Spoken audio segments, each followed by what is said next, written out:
Generational wealth. We seem to have a hard time building generational wealth. I mean, from one generation to the next, we have to just kind of make it. So, I want to talk about generational wealth today. I should be balling, and all of my friends should be balling.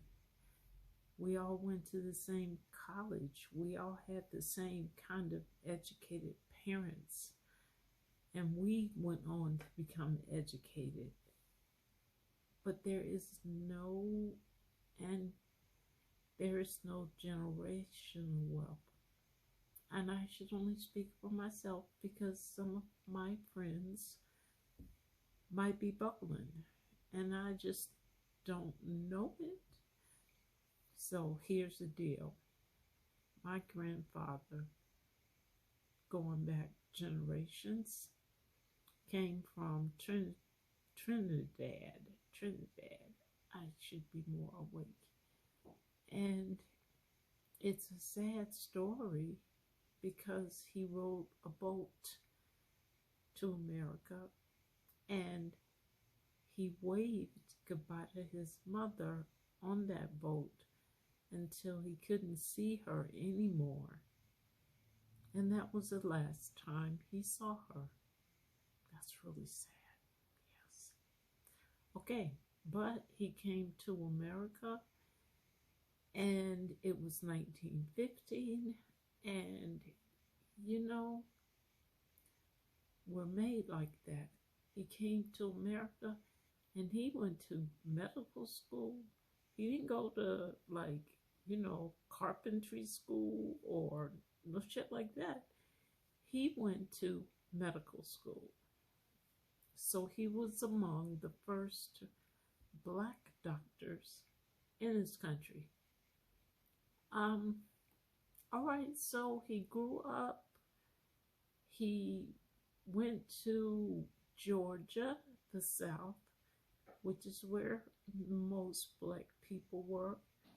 And he was living large.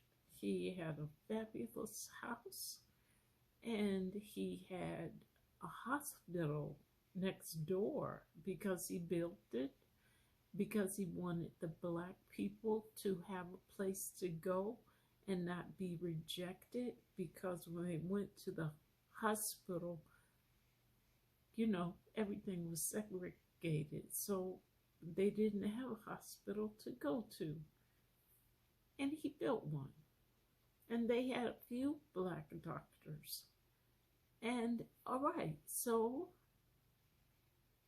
he did well financially, and he should have.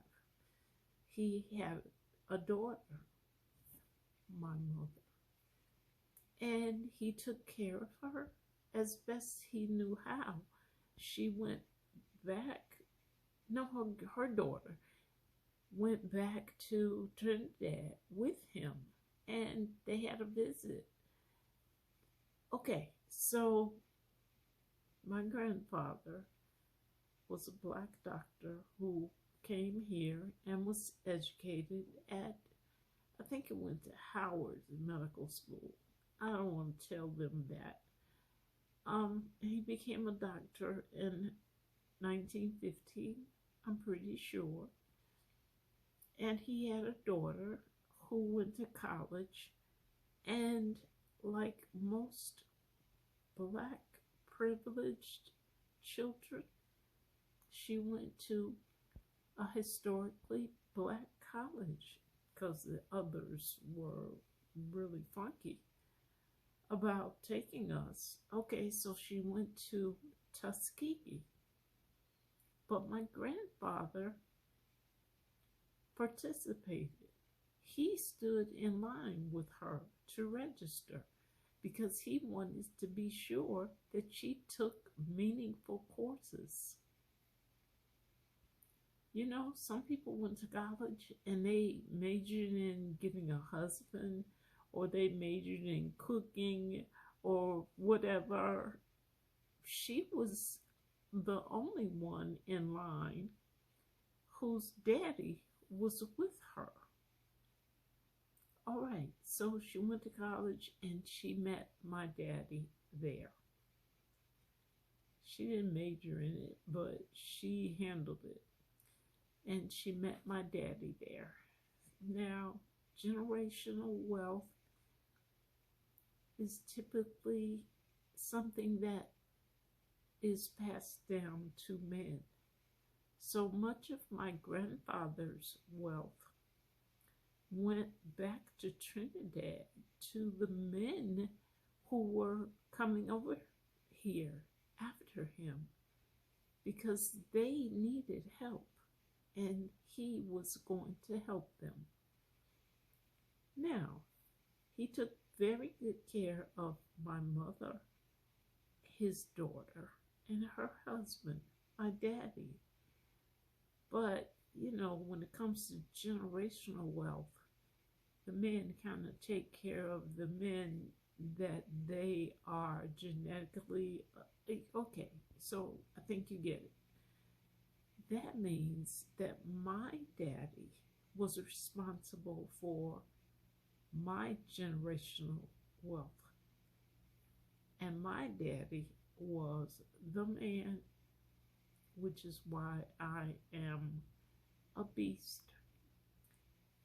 My daddy went to college like other privileged black children to be educated. He went to Tuskegee, but he didn't come from a balling background. No, he came from a background that was different from that. And interesting, his mother had been murdered and his father had not been around.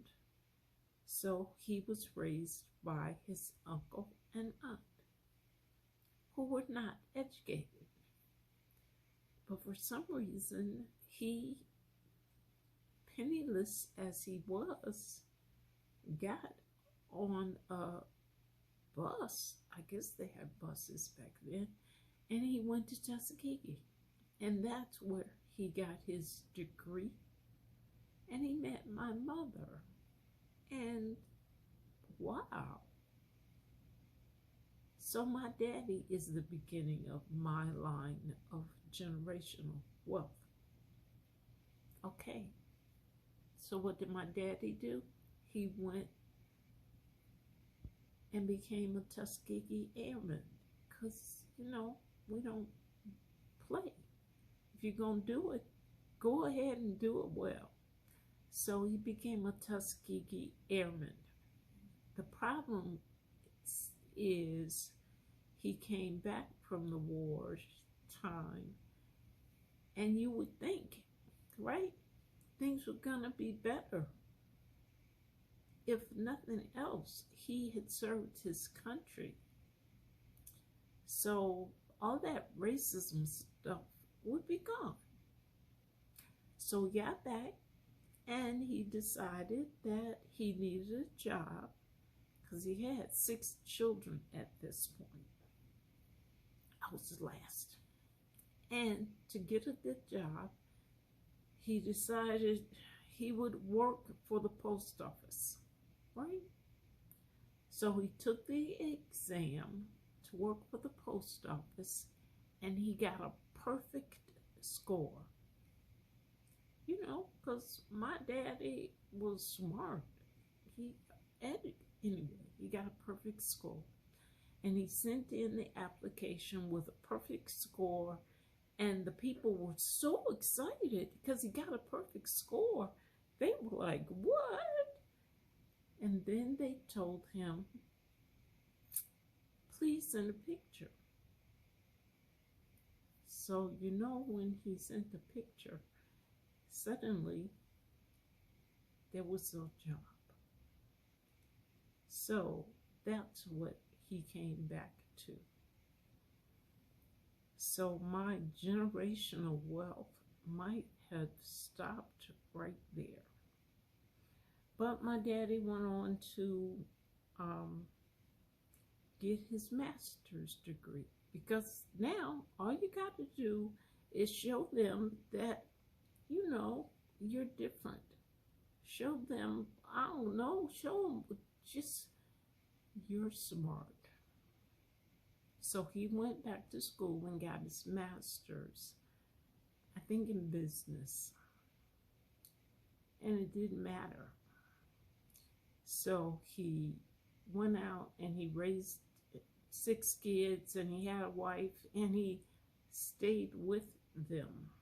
Maybe because his mother had been murdered, and their family was separated.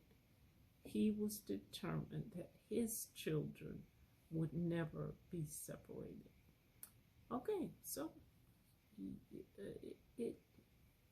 he went on to move around.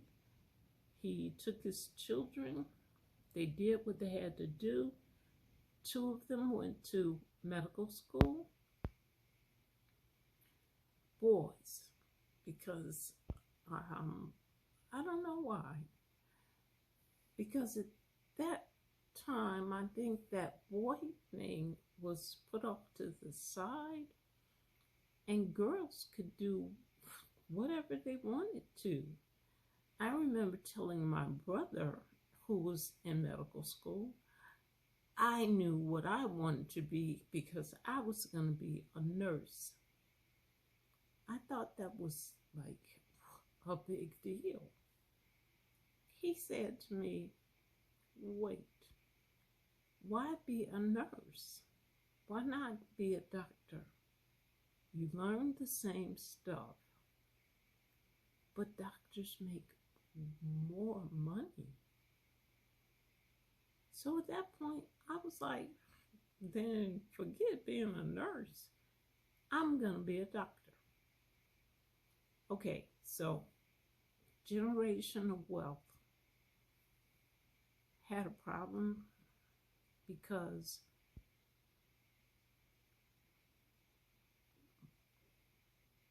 roadblocks, boulders are put in front of African Americans, or in my case anyway, they were put in front of my daddy when it came to building generational wealth. He had 6 children. He stayed with their mother. He raised them. He was awesome. And he was really, really smart. But being smart was not all you needed to be. So when it came to generational wealth, I guess that means it would go from his generation to me. All right, so let's talk about it. I went to college, a really good college, college where privileged Black children went. I went to a HBCU, historically Black college or university. I went to Hampton. Bam. The thing is, for generational wealth to occur, I had to be wealthy. Well, okay, so at Hampton, I met the man that I wanted to spend my life with. And I'm among the 50% of lucky people. I guess I know because the divorce rate is like 50% now.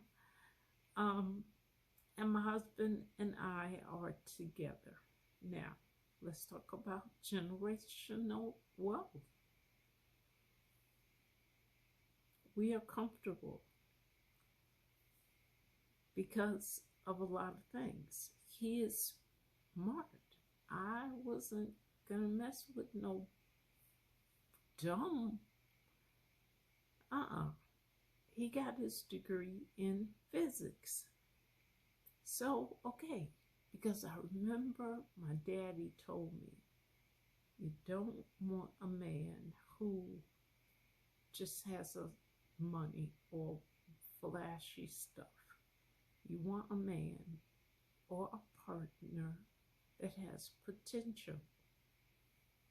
So I listened to my dad, and I married my husband because he had potential. Now, he went on and finished his degree in physics, and he joined the Air Force, right? What? Next generation. He served his country. This, a country. All right. He got out of the Air Force because I was not going to be by myself. And he said, okay. So he got out of the Air Force and he came home to be with me. And when he applied for jobs, okay, they didn't say send a picture. Okay, the job is gone. They said, come over here. Come out here to this place you've never been and bring your wife so she can see it. Right? And I went, and people drove around and nobody looked like me. And when they did, I waved at them. You know I did.